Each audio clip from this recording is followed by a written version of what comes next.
तो इस वीडियो में हम कल करने वाले हैं इलस्ट्रेशन नंबर 43। बुक है डी के गोयल साहब 10+2 अकाउंटेंसी सीरीज हमारी चल रही है। Cash flow statement balance sheet दी हुई है सेबक लिमिटेड की 31 मार्च 18 और 17 को। पहले इक्विटी एंड लायबिलिटीज़ में शेयर होल्डर फंड आता है। शेयर कैपिटल 4 लाख से 7 लाख हो गई है, कहने का मतलब है 3 लाख रुपए इशू की है। तो फाइनेंसिंग एक्टिविटी में 3 लाख रुपया ऐड हो जाएगा। फाइनेंसिंग एक्टिविटी में proceed from issue of share capital 3 lakh रुपया। उसके बाद एक मिनट, सॉरी, इसका मैं कलर चेंज कर दूं। Proceed from share capital 3 lakh. उसके बाद है reserve and surplus. 1 number detail है वहीं देखेंगे। लॉन्ग टर्म ब्रोइंग 2 नंबर डिटेल है वहीं पर देखेंगे। शॉर्ट टर्म ब्रोइंग 3 नंबर डिटेल में देखने वाले हैं और 4 नंबर डिटेल है अदर करंट इन्वेस्टमेंट। बीच में रह गया है ट्रेड पेबल्स। ये करंट लाइबिलिटी इंक्रीज़ हो रही है 80,000 से 1,28,000 हो गई है। 48,000 इंक्रीज़ है तो उधार लिया होगा, पैसा आया होगा। वर्किंग कैपिटल सेक्शन में ऐड कर देंगे 48,000। वो हम देख लेते हैं कहाँ लिखा, ये लिखा हुआ trade payables increase in current liability. वापिस चलते हैं क्वेश्चन पर। नॉन करंट एसेट में फिक्स टेंजिबल एसेट्स 3 लाख से 5 लाख के हो गए हैं और नॉन करंट इन्वेस्टमेंट 2 लाख से 1,40,000 के रह गए हैं। इससे रिगार्डिंग मेरा ख्याल कोई एडिशनल इन्फॉर्मेशन है? हाँ बिल्कुल है, मशीन से रिलेटेड और एक शेयर इशू एक्सपेंसेस की भी है। ठीक है, तो पहले तो मैं ये शेयर इशू एक्सपेंसेस को ही लिख देता हूँ 15,000 को। शेयर इशू एक्सपेंसेस 15,000 रुपये इंक्लूड किए, राइट ऑफ किए statement of profit and loss से 17-18 के दौरान। तो एक तो ये एक नॉन ऑपरेटिंग एक्सपेंसेस है, इस 15,000 को मैं ऐड करूँगा ऑपरेटिंग एक्टिविटीज़ में। क्लियर? ये 15,000 रुपये मैंने ऐड कर दिए।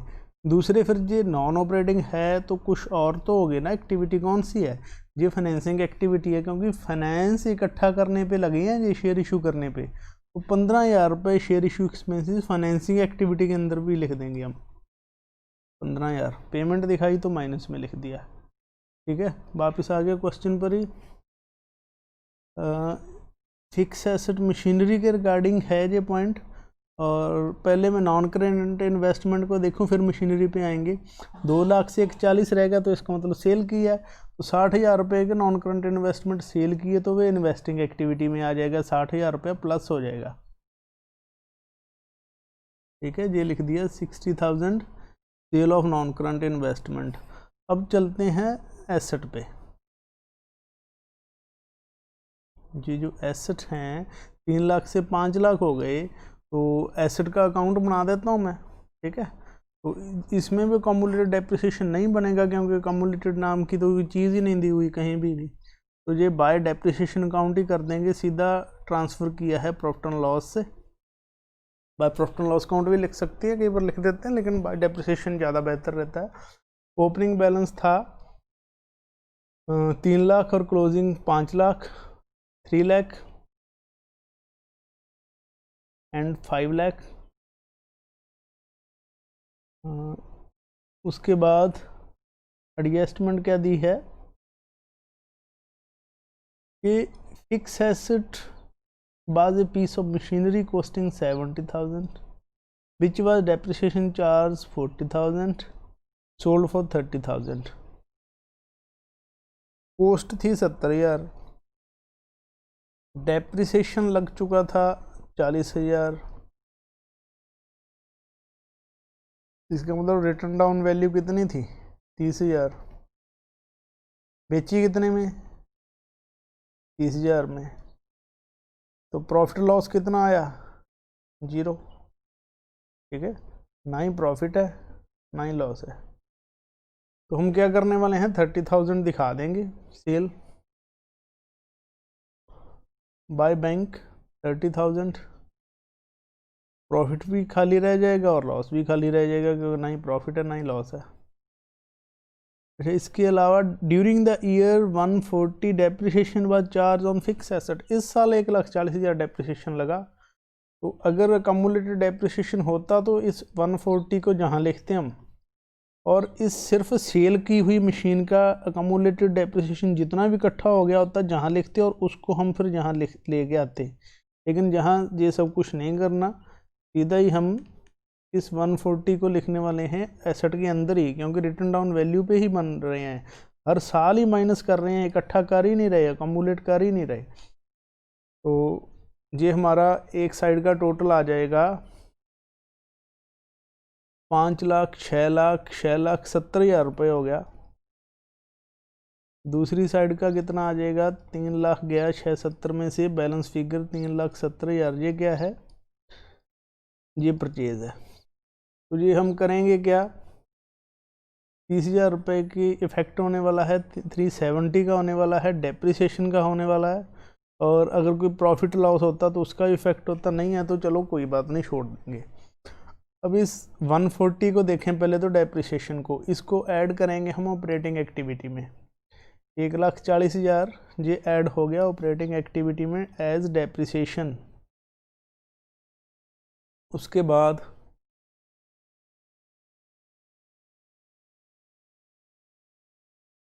30,000 रुपये बैंक में आएगा और 370 बैंक से जाएगा, यानी कि cash outflow and cash inflow है। कौन सी एक्टिविटी है ये, इन्वेस्टिंग एक्टिविटी, क्योंकि एसेट है ना। तो 370 तो गया और 30 आया, ठीक है। सेल एंड परचेज है किस चीज़ की, मशीनरी की, टेंजिबल एसेट की। नोट नंबर 3 नीचे बना के दिया होगा इन्होंने। वापस हम चलते हैं स्टेटमेंट पर। इन्वेंट्री 50,000 से 1 लाख की होगी, यानी कि इंक्रीज हुई है, करंट एसेट है, इंक्रीज होता है तो क्या करते हैं, मतलब परचेज किया होगा, पैसा खर्च हुआ तो माइनस करेंगे 50,000 रुपये। 50,000 रुपये माइनस हो गया इन्वेंट्री इंक्रीज के कारण। ट्रेड रिसीवेबल 1 लाख से 1,70,000 हो गए, वही लॉजिक, ठीक है। पैसा मिला होगा, हाँ सॉरी मिला नहीं होगा, उधार दे दिया होगा, क्योंकि 1 लाख ही लेना था पहले, अब 1,70,000 लेना लोगों से, trade receivable debtor and BR से। पैसा हमारा फंसा ही है ना उसमें, 70,000 रुपया गया है, इसका मतलब हमारी जेब से कैश आउटफ्लो है 70,000। के बाद कैश एंड कैश इक्विवेलेंट 20 और 25 है, ये लास्ट में देखेंगे चलो हम। उसके बाद नोट्स दिए हुए हैं, रिजर्व एंड सरप्लस। पहले ये 50,000 माइनस था, यानी कि लॉस था, अब 335 का लॉस हो गया। देखो बात बिल्कुल स्पष्ट सी है, पहले लॉस था, मान लो ये हमारी लाइन है नो प्रॉफिट नो लॉस की, ठीक है, 0 प्रॉफिट है इस पे और 0 ही लॉस है। पिछले साल लॉस था हमें कितना, 50,000 लॉस था, ब्रैकेट में लिख दिया मैंने लॉस। अब वो लॉस बढ़ के कितना हो गया है, इस लॉस के समेत है वो लॉस, ये 50,000 उसके अंदर ही है, कितना हो गया 335, ठीक है, क्योंकि बैलेंस जुड़ता है ना अकाउंट में, तो ये भी इसके अंदर अपने आप ही हो गया। 3 लाख से बढ़ के ये 3,35,000 हो गया। तो इस साल का लॉस तो सिर्फ ये वाला हुआ ना, जहाँ से लेके के ये वाला लॉस सिर्फ इस साल का लॉस है, ठीक है, ये है करंट ईयर का लॉस, और जो बाकी है ऊपर वाला ये प्रीवियस ईयर का लॉस है, ये 50,000।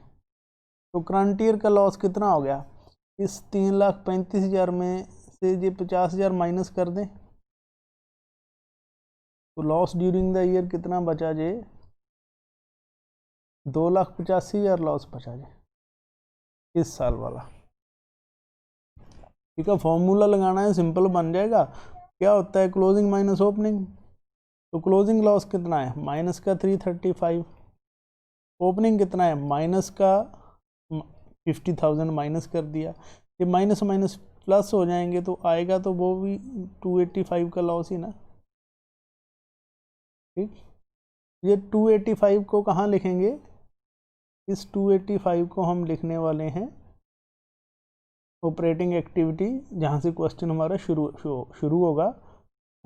ये मतलब इसके अलावा कोई मेरा ख्याल पॉइंट है ही नहीं, ये 285 से क्वेश्चन शुरू हो जाएगा। यही प्रॉफिट बिफोर टैक्स है, क्योंकि ना ही तो कोई प्रपोज डिविडेंड वगैरह इसमें किया है, ना ही इंटरिम डिविडेंड है, ना ही प्रोविजन फॉर टैक्सेशन है, तो ना ही कोई रिजर्व में ट्रांसफ़र किया है। तो 2,85,000 का लॉस जो है, इसको ही हम 285 net loss of current year, ये प्रॉफिट लॉस बिफोर टैक्स, वैसे भी टैक्स लगता ही नहीं, ठीक है, जब लॉस हो तो नीचे इन्होंने कोई नोट तो बस इतना ही दिया है, 35,000, 50,000 और 285 आ गया। उसके बाद वापस आ जाए ऊपर क्वेश्चन पर ही, 9% डिवेंचर 2 लाख से 4 लाख हो गए, 2 लाख से 4 लाख होने का मतलब है कि 2 लाख के डिवेंचर इशू किए हैं।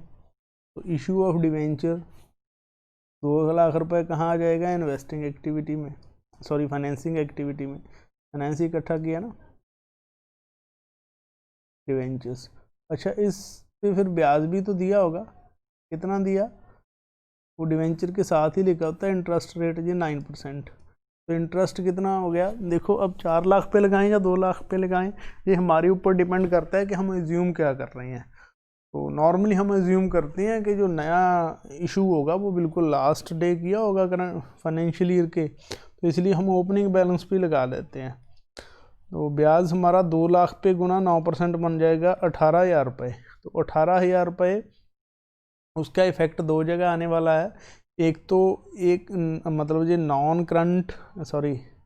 नॉन ऑपरेटिंग एक्सपेंसेस है 18,000 रुपये, तो ऑपरेटिंग एक्टिविटी में हम इसको ऐड कर देते हैं। दूसरा ये फाइनेंसिंग एक्टिविटी है, तो फाइनेंसिंग एक्टिविटी में इसको माइनस कर देते हैं 18,000 रुपये। उसके बाद वापस चलते हैं स्टेटमेंट पर, कैश क्रेडिट। अब कैश क्रेडिट भी एक फाइनेंसिंग एक्टिविटी मानी जाती है, ठीक है, बहुत ही शॉर्ट पीरियड के लिए जो उधार होता है, 30,000 से 22,000 रहेगा तो इसका मतलब पेमेंट की होगी, ठीक है। तो फाइनेंसिंग एक्टिविटी में 8,000 रुपये हम पेमेंट दिखा देते हैं। Financing activity, sorry next page पे है ये रहा, फाइनेंसिंग एक्टिविटी 8,000 रुपये, डिक्रीज इन कैश क्रेडिट। वापस चलें पॉइंट पे, आउटस्टैंडिंग एक्सपेंसेस 10,000 से 20,000 हो गया। देखो करंट लाइबिलिटी बढ़ रही है, करंट लाइबिलिटी बढ़ती है, इंक्रीज होती है, तो हम क्या करते हैं, प्लस करते हैं। तो ये हम कर देंगे प्लस, कहाँ, ऑपरेटिंग एक्टिविटीज़ के अंदर। ये रहा, आउटस्टैंडिंग एक्सपेंसेस इंक्रीज हो गए 10,000 रुपये, क्लियर। ये सब का टोटल किया, एक 12 आ गया, 58, हाँ एक 12 लॉस था, सॉरी, और 58 प्लस हुआ माइनस का 54 आया, इसमें ये चीज़ें जोड़ी -20, नेट यूज हो गया 174, कहाँ, ऑपरेटिंग एक्टिविटी में। ऊपर कोई पॉइंट बचा ही नहीं, ठीक है, तो टोटल कर लेते हैं बस हम। उसके बाद इन्वेस्टिंग एक्टिविटी सारी प्लस की तो 280 यूज हो गया, फाइनेंसिंग एक्टिविटी सारी प्लस की तो 495 आया है, ठीक है। तो इस तीनों का टोटल किया तो नेट कैश आया है ABC का जोड़ करने से 5,000। इस 5,000 में ओपनिंग बैलेंस कितना जोड़ें, ऊपर देख लेते हैं हम,